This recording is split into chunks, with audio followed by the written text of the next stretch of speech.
evening, whatever time of day it is, wherever you're at. We got a good live stream today on the Revere Report. A couple cool things I want to go over with you guys. The U.S.-Iran war being some of it. I'd love to go over the Save America Act with you as well. And then, of course, we're going to go over how all of this sits with the Constitution and how it affects you, your rights, your God-given rights that the Constitution gives you, and, you know, the laws that our government should be following. And in 2026, there's not many of those left. Okay. Welcome to the Revere Report, live. Tonight, May 29th, 2026, I'm covering 3 documented current events that are happening in real time right now in your government. Not last week, not last month, right now, today. The first is the Save America Act, a voting bill that documented majorities of Americans' support and why it cannot pass the Senate. The second, and this is breaking as we speak right now, President Trump concluded a Situation Room meeting just a little while ago on a potential ceasefire deal with Iran, a war that has disrupted more of the world's oil supply than any conflict in recorded history. Excuse me. A war the United States entered without a formal congressional declaration. And the constitutional question that raises its documented, serious, and something every American deserves to understand. The third is the America First movement. What it says, it stands for, what the founders' documented record says about those principles, and how the Revere Report and the Paul Revere Society approach it. Everything I tell you tonight is sourced.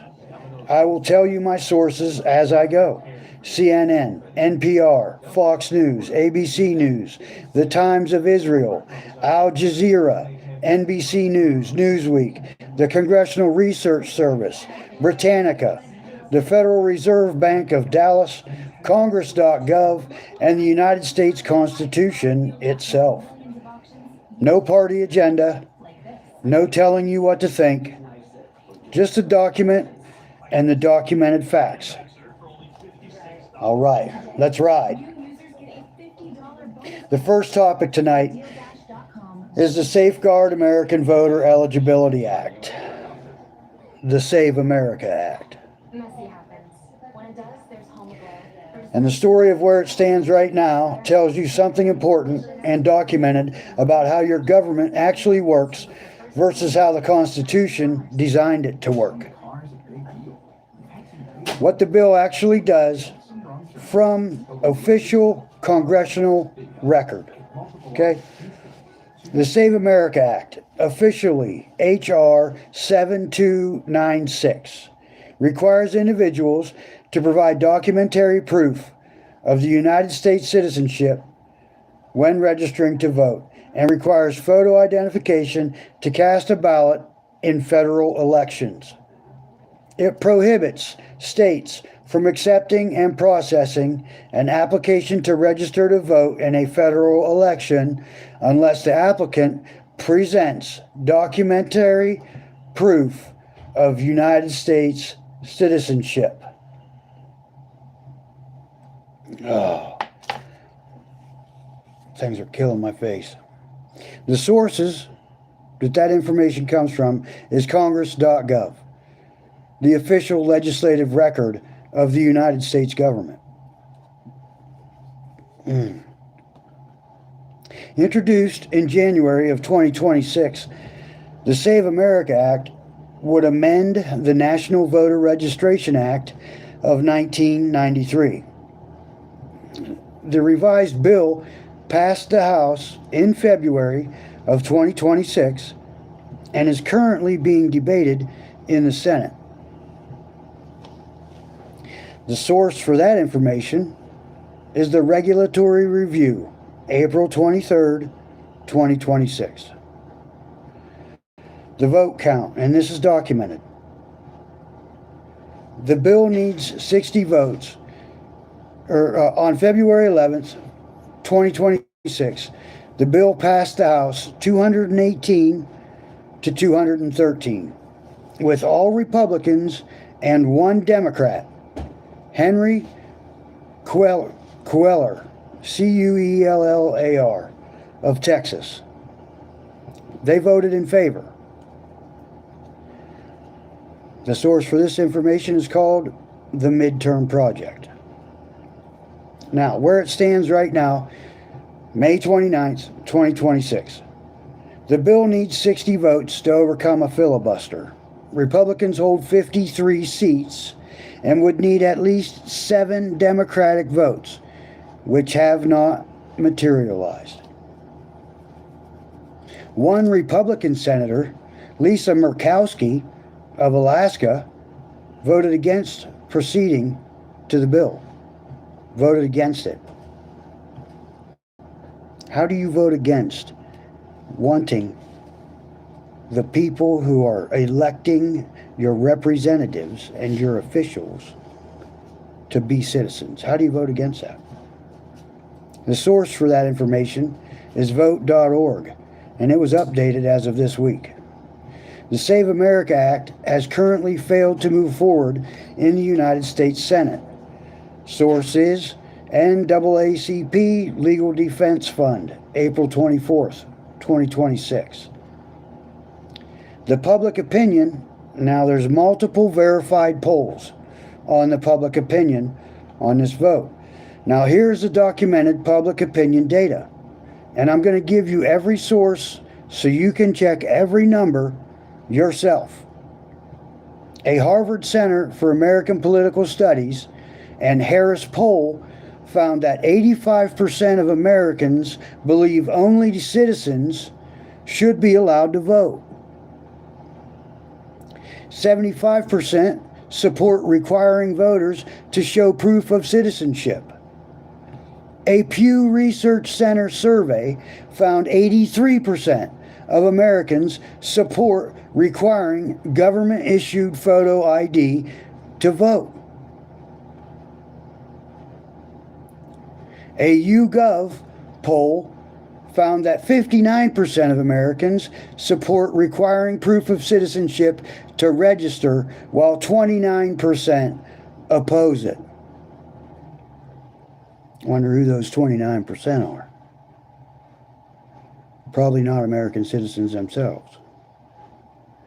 The sources for that information I just read you was the Harvard-Harris poll, Pew Research Center 2025, YouGov March 13th through 16th, 2026. President Trump stated on Truth Social that this is, quote, an 88% issue with all voters, end quote. Source, Fox News, March 8th, 2026, citing Trump's Truth Social post.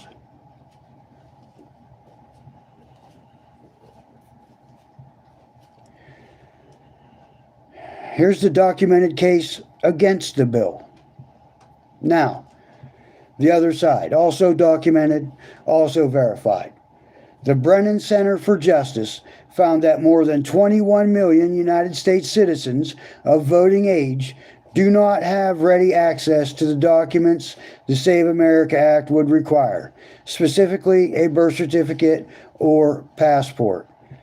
The Brennan Center for Justice found that more than 21 million United States citizens of voting age don't possess a birth certificate? How is that possible? That's what it says, though. And being bipartisan and being non-party agenda here, I have to give you the direct facts. Even if I find them to be highly unbelievable. The source for that information on the birth certificate or passport came from the Brennan Center for Justice, and that was as of February 11th, 2026. The Bipartisan Policy Center found that citizenship is already a requirement to vote, and instances of non-citizen voting are rare. Utah performed a citizenship review of its entire voter registration list. After reviewing more than 2 million registered voters, they identified only one confirmed instance of non-citizen registration and 0 instances of non-citizen voting. Records from U.S. Citizenship and Immigration Services show that just 0.04% of voter verification cases are returned as non-citizens.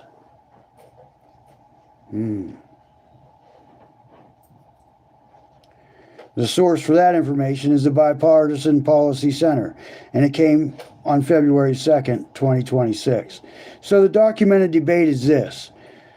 Proponents say the bill secures elections against non-citizen voting with broad public support. Opponents say the bill would disenfranchise more than 21 million legal American citizens who lack the required documents.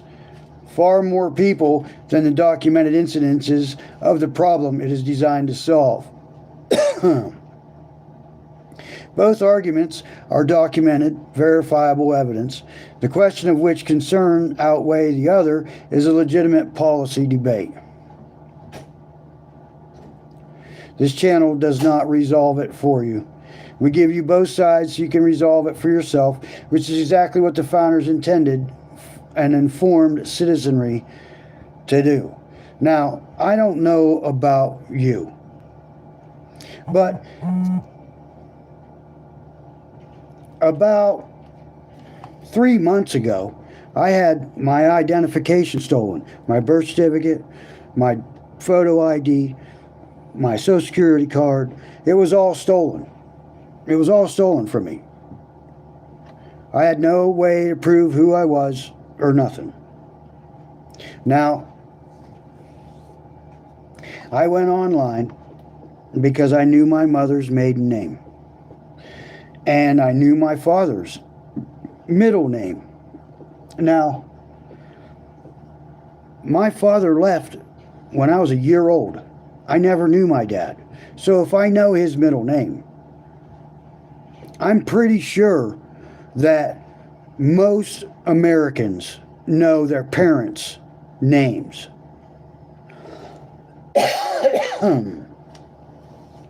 It costs a little bit of money. It's under $100.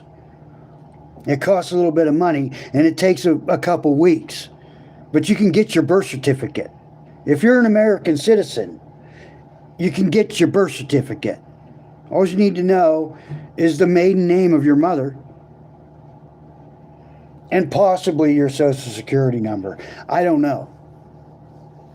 I mean, I'm sure there's a way to get it.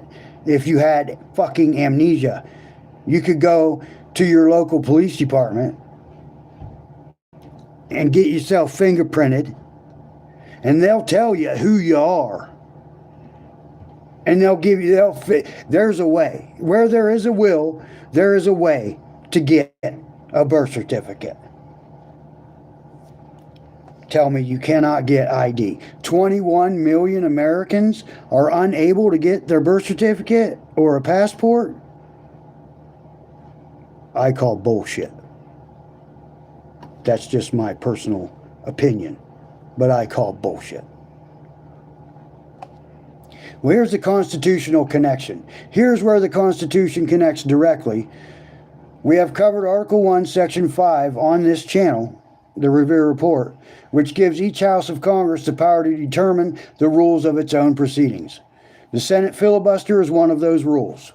It requires 60 votes to end debate, a threshold not found anywhere in the Constitution itself, but established by Senate rules since 1917.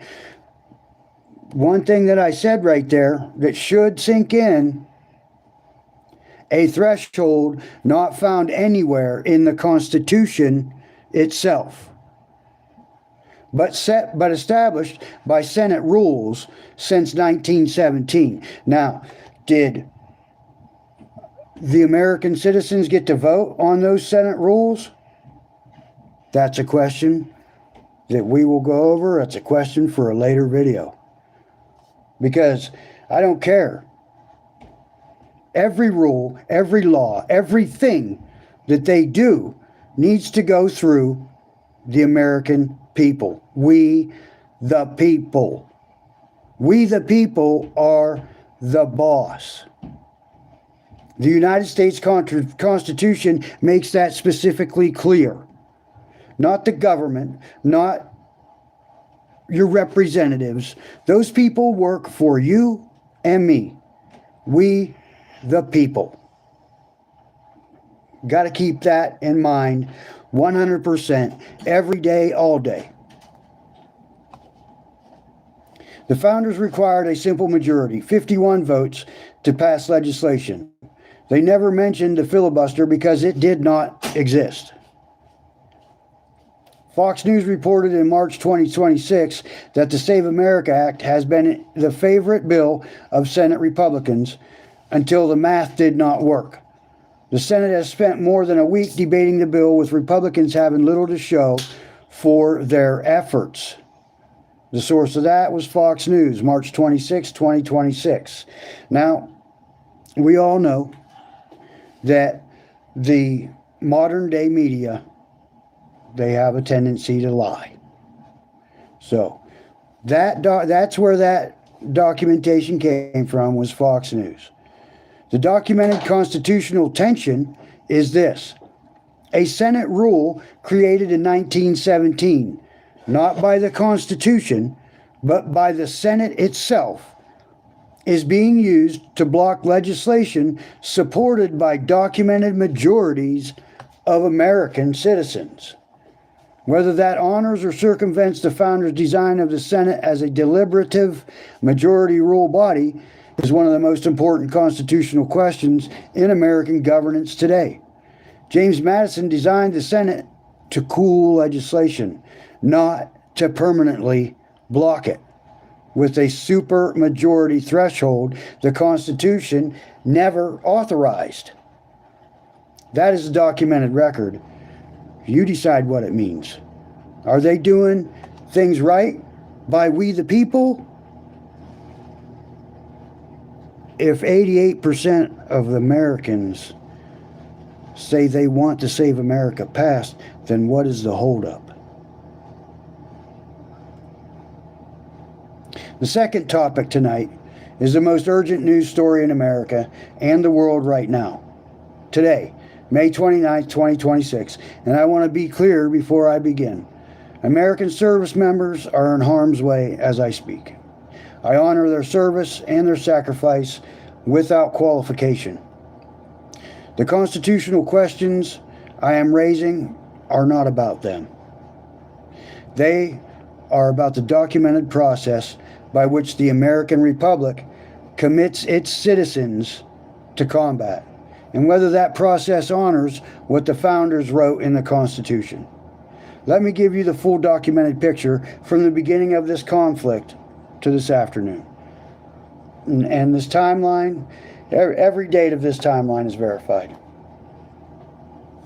Beginning in late December 2025, massive nationwide anti-government protests erupted in Iran, driven largely by economic crisis, the collapse of the rial, and rising prices. The United States began amassing air and naval assets in the region at a level not seen since the outset of the 2003 Iraq invasion.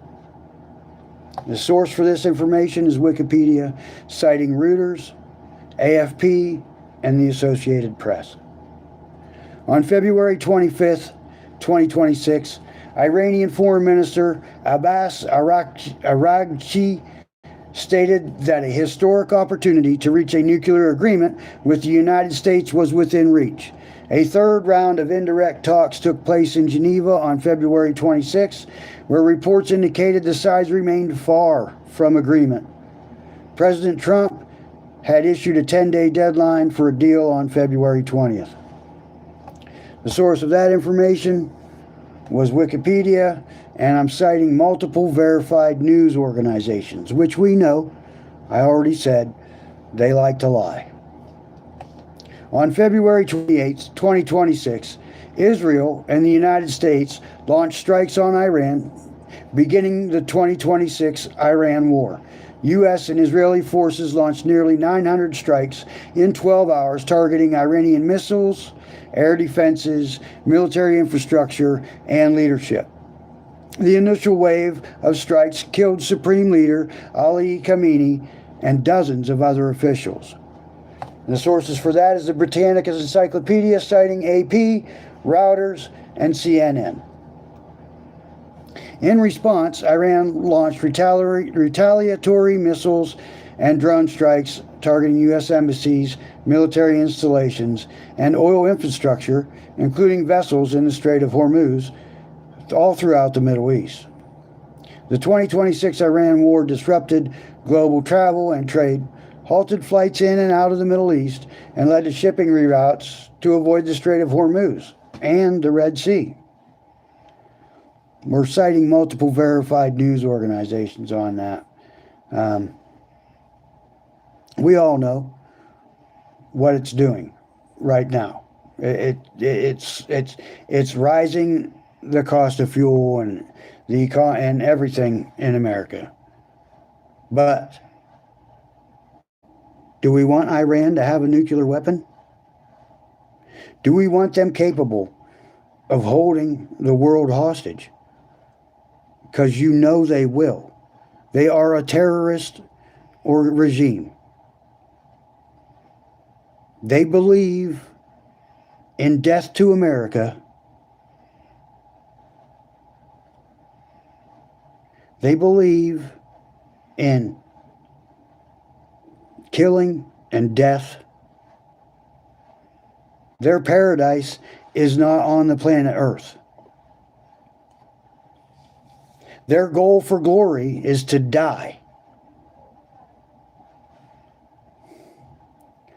Now, here's the economic impact on you. Before I continue the timeline, I want to give you the documented economic impact of this conflict.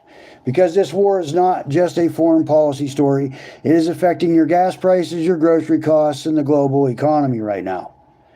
The International Energy Agency has characterized the 2026 Iran war, including the closure of the Strait of Hormuz, as the largest supply disruption in the history of the global oil market. The conflict has echoed the 1970s energy crisis through acute supply shortages, currency volatility, inflation, and heightened risks of stagflation and recession. Following the closure of the Strait of Hormuz on March 4th, 2026, Brent crude surged past $120 per barrel. The source for that is the International Energy Agency. The Federal Reserve Bank of Dallas documented that a complete cessation of oil exports from the Persian Gulf region amounts to removing close to 20% of global oil supplies from the market, about 80% of which is shipped to Asia. This makes the outbreak of the 2026 Iran war the largest geopolitical oil supply disruption in history. Excuse me, between 2 and 3 times as large as the largest previous geopolitical oil supply disruptions in 1973 and in 1990.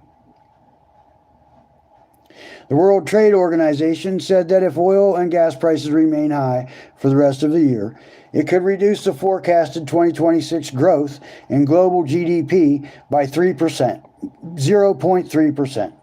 A Goldman Sachs economist forecast that if the war continues, it could shrink Kuwait and Qatar's GDP by 14% this year, and Saudi Arabia and the UAE's by around 3 and 5%, respectively. Sorry. Got a frog in my throat or something. The source for that information is the Council on Foreign Relations and the World Trade Organization. Roughly 27% of the world's maritime trade in crude oil and petroleum products goes through the Strait of Hormuz, beginning on March 4th, 2026. Iranian forces declared the strait closed, threatening and carrying out attacks on ships attempting to transit the strait. That source is at congress.gov.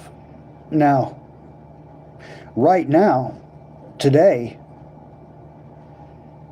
the United States Navy has got the Strait of Hormuz closed. It's turning all the Iranian ships around. We all know that. Now, this is all happening to your gas tank, your grocery bill, to the global economy that touches every American's daily life. That is the real world consequences of this conflict today.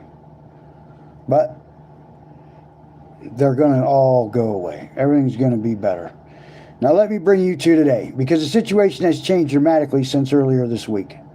Today, May 29th, 2026, President Trump announced that ships waiting in the Strait of Hormuz could start heading home, announcing the blockade would be lifted. He posted on Truth Social, "Say hello to your wives, husbands, parents, and families from me, your favorite president." Trump then announced he was headed to the Situation Room to make a final determination on a deal with Iran. Now, Trump laid out his conditions in a Truth Social post. Iran must agree to never have a nuclear weapon or bomb.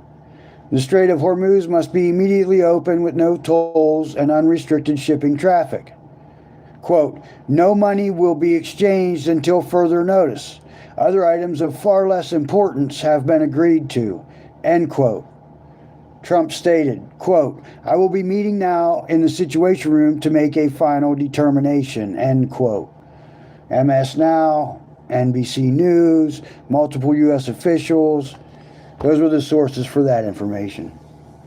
The United States and Iran reportedly reached a preliminary memorandum of understanding on Thursday, agreeing to extend the ceasefire between the two countries for a further 60 days and to begin negotiations for permanently ending the war. Official U.S. sources told Al Jazeera that the framework still needs President Donald Trump's final approval. Trump's Situation Room meeting ended after approximately 2 hours without a final decision. A senior administration official told New York Times that an agreement is still close, but certain issues still need to be debated, including the unfreezing of Iranian funds. Iran denied that it had given its final approval. Israel is said to believe that Supreme Leader Mojtaba Khamenei has not signed off on the MOU either. As of this evening, Iranian Foreign Military Ministry says negotiations are still ongoing, but agreement text has not been finalized. Iran says talks are focused on ending the war and that nuclear issues are not currently being discussed. Pakistan's Foreign Minister Ishaq Dar met with Secretary of State Marco Rubio in Washington as Trump signaled he was moving toward a final determination. Pakistan has emerged as a key mediator between the U.S.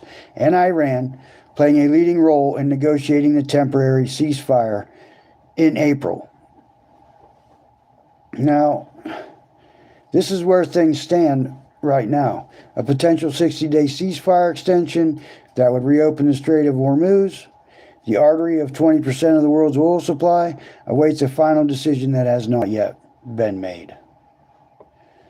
Now, I want to address the constitutional question. And I'm going to do this with the same documented fairness I have applied to everything else tonight. The United States Constitution, Article 1, Section 8, Clause 11, which we are going to be covering on this channel, gives Congress, and only Congress, the power to declare war. This is documented text. It is not ambiguous. The Senate Joint Resolution filed on March 5th, 2026, formally states the following findings. Congress has the sole power to declare war under Article 1, Section 8, Clause 11 of the United States Constitution. Congress has not declared war upon Iran or any person or organization within Iran, nor enacted a specific statutory authorization for the use of military force within or against Iran.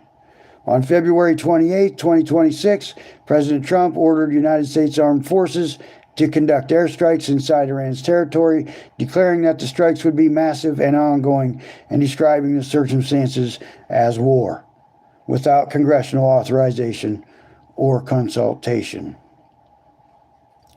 Now, Times Magazine reported on March 2nd, 2026, that shortly after President Trump authorized military strikes on Iran that killed Supreme Leader Ayatollah Ali Khamenei, members of Congress were left confronting a familiar reality. They had been informed of the operation but given no role in approving it. The White House said the Gang of Eight, the bipartisan group of top congressional leaders, had been briefed, but those negotiations fell short of the formal authorization from Congress, which is the Constitution assigns the power to declare war under Article 1. Democrats were quick to argue Trump had overstepped his constitutional authority. Now, here's the other side, also documented. On March 3rd, 2026, Article 2, Section 2 of the Constitution says the President is Commander-in-Chief. The founders wanted to make power diffuse, which is why certain constitutional authorities are spread throughout the document. Congress has only declared war 11 times in American history. The last being against Romania in the 1940s. But Congress has regularly approved resolutions authorizing the use of the military in overseas hostilities. Multiple administrations from both parties have never formally recognized the War Powers Act as constitutional. PolitiFact documented that Article 1, Section 8 of the Constitution assigns Congress the right to declare war, but the last time Congress formally declared war was at the beginning of World War II. Since then, presidents have generally initiated military action using their constitutionally granted powers as Commander-in-Chief without an official declaration of war. So here's a documented constitutional tension, stated as precisely as the primary sources allow. The founders gave Congress the exclusive power to declare war. That is in the text of the document. James Madison designed that separation deliberately to prevent any single person from taking the nation into armed conflict unilaterally. He had lived under a king who did exactly that. Every president, since Harry Truman, from both parties across 80 years, has initiated military operations without a formal congressional declaration of war. That is a documented modern practice. The War Powers Resolution of 1973 was Congress's attempt to reassert its constitutional role, requiring presidential notification within 48 hours and congressional authorization within 60 days. Multiple administrations from both parties have questioned its constitutionality while partially complying with its notification requirements. The Constitution Center wrote on March 3rd, 2026, that the founding generation looked to divide the responsibility of declaring and conducting war between Congress and the President. Congress's power to authorize military actions is rooted in the Constitution's Declare War Clause. Among the enumerated powers granted to Congress in Article 1, Section 8. Here is the question the Founders' Framework compels every American to ask. Not whether the president had good reasons for the strikes, because we all know he did. Not whether Iran posed a genuine threat, because we all know that they did. Those are important questions, but they are policy questions. The constitutional question is different. Who decides? The document says Congress decides whether the nation goes to war. That power was placed in the legislative branch, the branch closest to the people. We, the people, remember, we, the people, are the boss.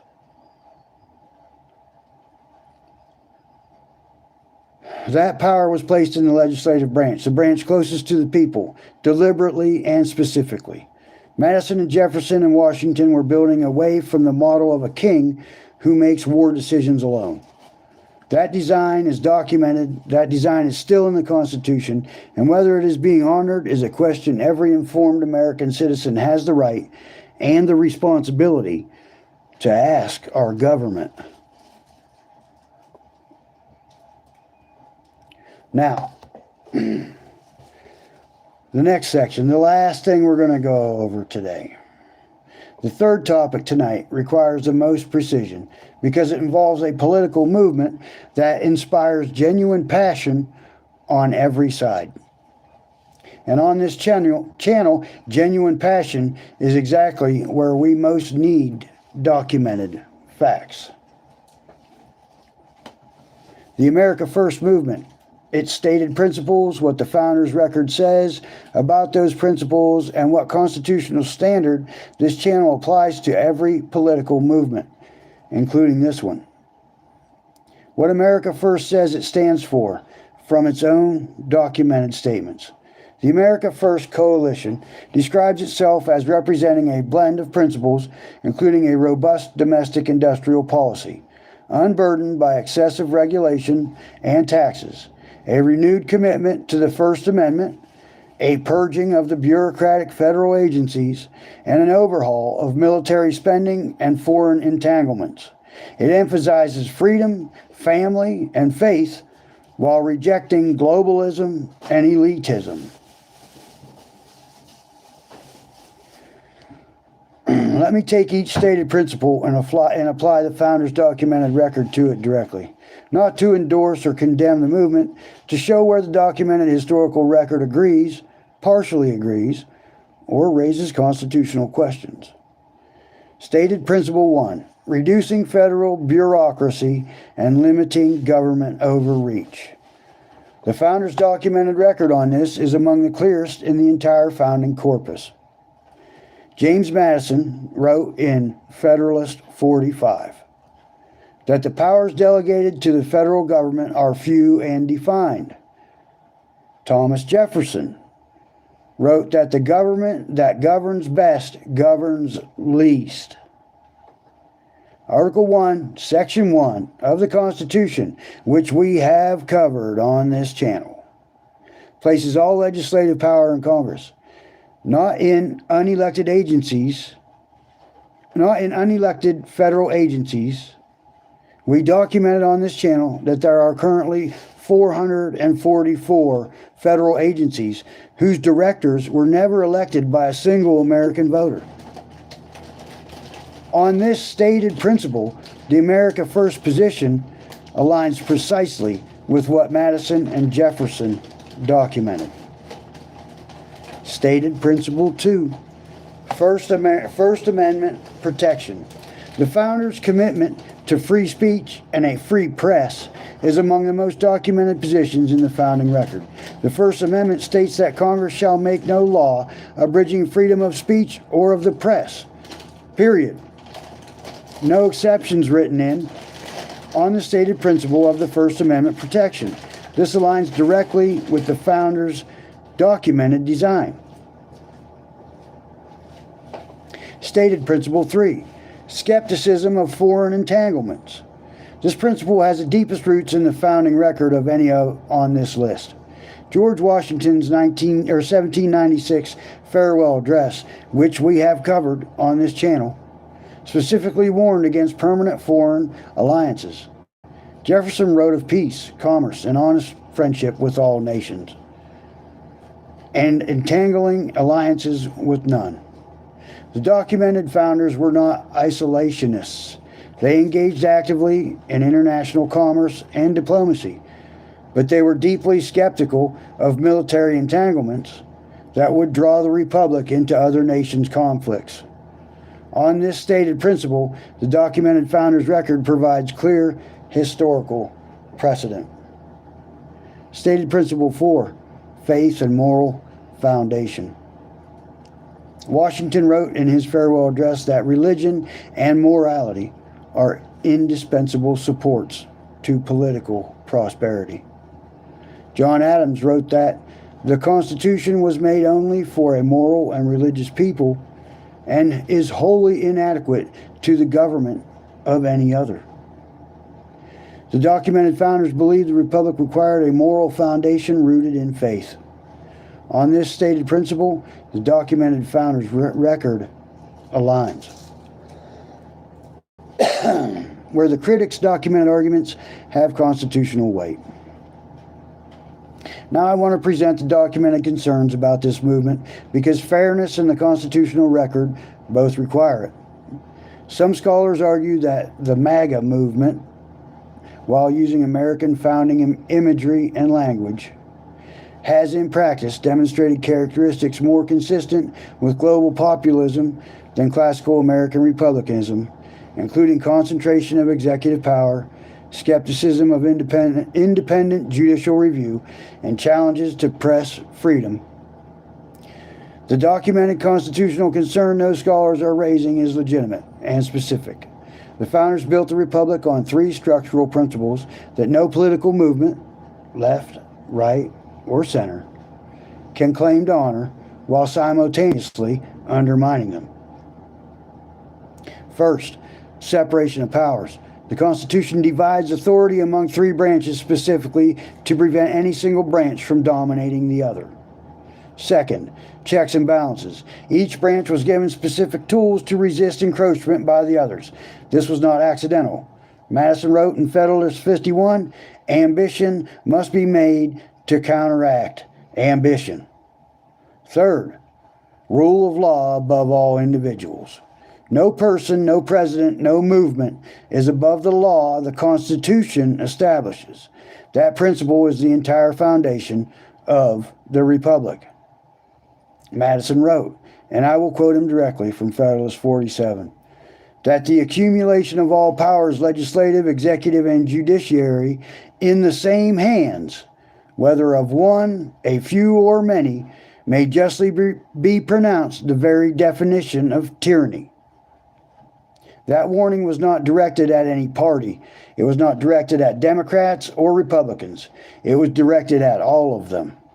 It was directed at every faction, every movement, and every individual who ever held power in the American Republic, including the ones that used the founders' language most fluently. The standard the Revere Report applies, and always will. Here's where I want to be completely direct with you, and with every member of the Paul Revere Society watching tonight. The Revere Report is not a MAGA channel. It's not an anti-MAGA channel. It is a constitutional channel. The Paul Revere Society does not endorse political movements. It holds all political movements to the same documented constitutional standard. When any movement, left, right, or center, aligns with what Madison and Jefferson and Washington documented as the principles of the American Republic, this channel will say so from the documented record. When any movement, left, right, or center, departs from what the separation of powers, the checks and balances, and the rule of law require, this channel will say that too from the documented record. That consistency is not neutrality for its own sake. It is the documented mission of this channel. Jefferson wrote that the most dangerous threat to liberty is not the open tyrant who announces his intentions. It is the faction that uses the language of liberty while consolidating power it was never authorized to hold. Jefferson's test applies to everyone, always. The Paul Revere Society was built on one belief. The Republic belongs to the people who understand it. We, the people.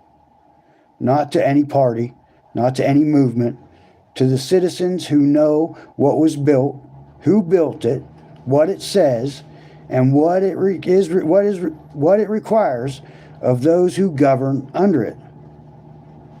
That is the standard. It does not move, it does not change based on who is in power. It is written in the document, and this channel will hold every holder of power in this republic to it for as long as this channel exists. Let me close with what I believe is the most important thing I can say. Tonight we covered 3 documented stories, a voting bill supported by documented majorities of Americans that cannot pass a Senate procedural rule, the Constitution never authorized. A war that began without formal congressional declaration the Constitution requires.